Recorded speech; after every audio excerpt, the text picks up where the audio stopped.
tamu undangan serta rekan-rekan tim KKN UNES yang saya banggakan. Sebelum mulai acara perkenalan saya, saya Pak Polisi Jaya selaku pembawa acara akan membawakan susunan acara rapat RT dan RW pada malam hari Rabu tanggal 10 Juli tahun 2020. 1. Pembukaan, 2. Menyanyikan lagu Indonesia Raya, 3. Doa, 4. Sambutan dan penjelasan tentang intensifikasi PBB oleh Lurah Kerjasama, 5. Paparan RT oleh tim KKN UNES. 6. Pembahasan persiapan kegiatan Jalan Sehat dalam rangka memeriahkan Hari Ulang Tahun Republik Indonesia ke-79. 7. Rangkaian 8 penutup. Marilah kita buka acara rapat pada malam hari ini dengan bacaan bersemangat bersama. Bismillahirrahmanirrahim. Semoga dilancarkan kegiatan pada malam hari ini. Acara yang selanjutnya yaitu menyanyikan lagu Indonesia Raya. Hadirin dimohon berdiri.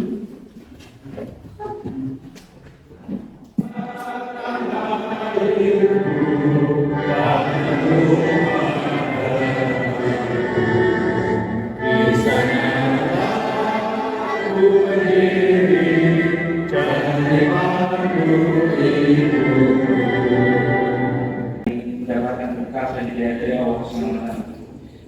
Bismillahirrahmanirrahim. Alhamdulillahirabbil alamin. Wassalatu wassalamu ala asyrofil anbiya'i wal mursalin sayyidina Muhammadin wa ala alihi wa sahbihi ajma'in. Ya Allah yang Maha Pengasih, terima kasih atas limpahan rahmat dan hidayah yang telah Engkau berikan kepada kami, serta jadikanlah kami orang yang beriman dan bertakwa kepadamu. Tak lupa saya akan terima kasih buat adik-adik KKN yang malam ini bersedia hadir. Assalamualaikum warahmatullahi wabarakatuh. Selamat malam, Shalom, Om Swastiastu, Namo Buddhaya, salam kebajikan, salam sejahtera untuk kita semua pada hari ini. Yang terhormat kepada Bapak Lurah Kelurahan Bergastor, Bapak Muhammad Musaim dan beserta jajarannya. Yang terhormat kepada para tamu undangan yang telah hadir di pertemuan kali ini. Terima kasih telah diperhatikan waktunya dan rekan-rekan dari KKN UNES IS9 Kelurahan Bergastor yang saya banggakan. Puji dan syukur kita panjatkan kehadirat Allah Subhanahu wa Ta'ala yang telah memberikan rahmat dan nikmatnya sehingga kami dapat berkumpul di ruangan ini pada malam hari ini. Saya dari Asalaika, selaku perwakilan dari KKN UNES 39 Kelurahan Bergastor, mengucapkan terima kasih kepada Kelurahan Bergastor atas kesempatannya sehingga kami dapat memasukkan program kerja kami yang bernama Rumah Kita. Untuk program kerja Rumah Kita sendiri merupakan program kerja yang berisikan mengenai sosialisasi atau penyuluhan mengenai rumah layak huni, rumah tidak layak huni, dan juga rumah sederhana sehat. Mungkin dari 3 kategori yang sudah saya sebutkan tadi, mungkin Bapak sudah sedikit familiar deh mengenai hal-hal tersebut. Untuk selanjutnya, maka demikian, rumah menjadi topik yang sangat penting karena rumah sendiri adalah tempat kita untuk berlindung dan juga tempat kita beristirahat setelah kita beraktivitas pada hari. Nah, untuk materi selanjutnya akan lebih jelasnya akan dilanjutkan oleh rekan saya kepada Angel. Saya silakan. Baik, terima kasih Mbak Anjani atas waktu yang diberikan.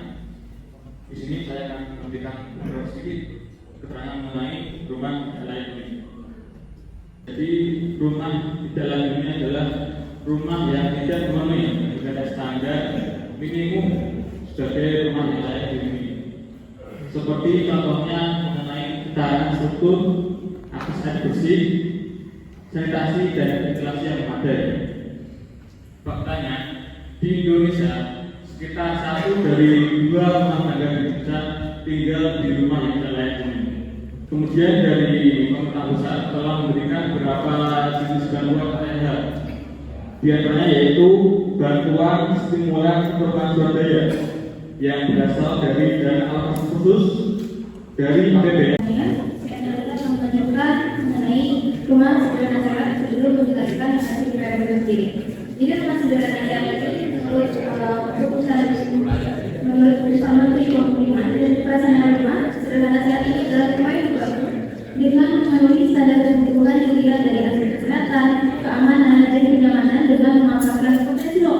Berikut ini potensi titik ketinggalan dengan biologis dan klinik. Jadi fungsi rumah sehat sederhana ini adalah yang pertama ini adalah kita mendapatkan tempat tinggal yang asli.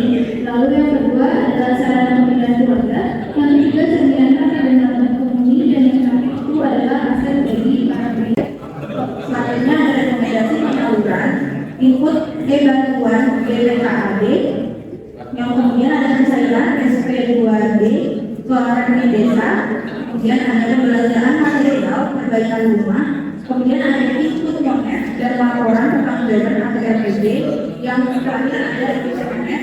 Mungkin sekian dari kami, kurang lebihnya mohon maaf. Terima kasih juga kepada teman-teman yang sudah memaparkan materi kami. Selanjutnya saya akan kembalikan kepada Bapak Lurah dan terima kasih untuk Sebenarnya itu ini Pak, untuk masuk di Simperum itu kan harus terdaftar di DTKS. Nah, saya masukkan banyak sekali itu tertolak gara-gara di DTKS-nya itu tertolak, jadi tidak bisa melanjutkan ke tahap berikutnya. Nah, plan kita berarti kan warga kita yang mau diusulkan itu harus masuk di DTKS itu caranya bagaimana? itu saya jawab langsung. Saya ingat pertengahan tahun 2000, awal 2003 kita pernah mengadakan usul DTKS. Waktu itu saya ingat Mbak Taufik ya. Nah, waktu itu awal-awal dari sini saya minta tolong untuk Pak Taufik yang ada di depannya. Waktu itu saya membayar dari DTKS dan juga kita menerima usulan. Artinya secara regulasi kita sudah salah benar. Cuma tahapannya itu kan dari hasil usul itu kan diajukan dari siswa. Kalau diketahui yang membuat DTKS itu kan penyebutan desa, kelurahan, bukan kabupaten. Itu diberikan misalnya. SK DTKS itu yang menentukan pemilihan kakaknya. Saya kasih kepada saya itu kesulitannya di situ. Saya di dulu itu pernah jabatan di DTKS itu 2 hari. Sama, saya melakukan usul dan sudah dibalik sudah oke, yang mudah-mudahan tidak dicoret, yang mesti dimasukkan. Ketika saya itu sudah terjinsos, ternyata tidak lanjut. Pernah tahun 2020 itu masih menggunakan data tahun 2014. Kalau seperti ini saya tidak bisa menjawab, karena levelnya nanti itu komunikasi antara Pemda dengan dinas sosial dengan pihak kementerian dengan dinas sosial. Untuk yang saat itu memang lebih sulit karena harus menunggu antrian dan kuota. Dan kuota itu kami hanya bisa setelah melihat begitu diklik kalau ada kuota itu baru nanti masuk nanti nunggu ada juga. Jadi istilahnya ya belum bisa memenuhi kepastian itu ditolak atau bisa diterima atau tidak. Dan ada beberapa keluhan karena ini kan sifatnya baru 2 bulan ini saja. Contohnya saya berkomunikasi dengan orang dari itu sudah dimasuki di sistem itu gagal harus masuk lagi. Padahal itu sudah by sistem ibaratnya sudah diatur berhasil, kemudian ada kesalahan lagi suruh input sampai sekarang belum bisa. Nah akhirnya kesulitan dari aplikasi SyncNG yang termasuk di DTKS sampai sekarang masih berproses dan istilahnya untuk memasukkan satu saja usulan rumah tangga itu sulitnya kita ambil. Jadi memang benar-benar menguras tenaga dan pikiran serta banyak aplikasi yang masih berjalan seperti itu. Semoga dengan adanya program rumah kita bisa membuka wawasan masyarakat mengenai pentingnya merawat rumah layak huni.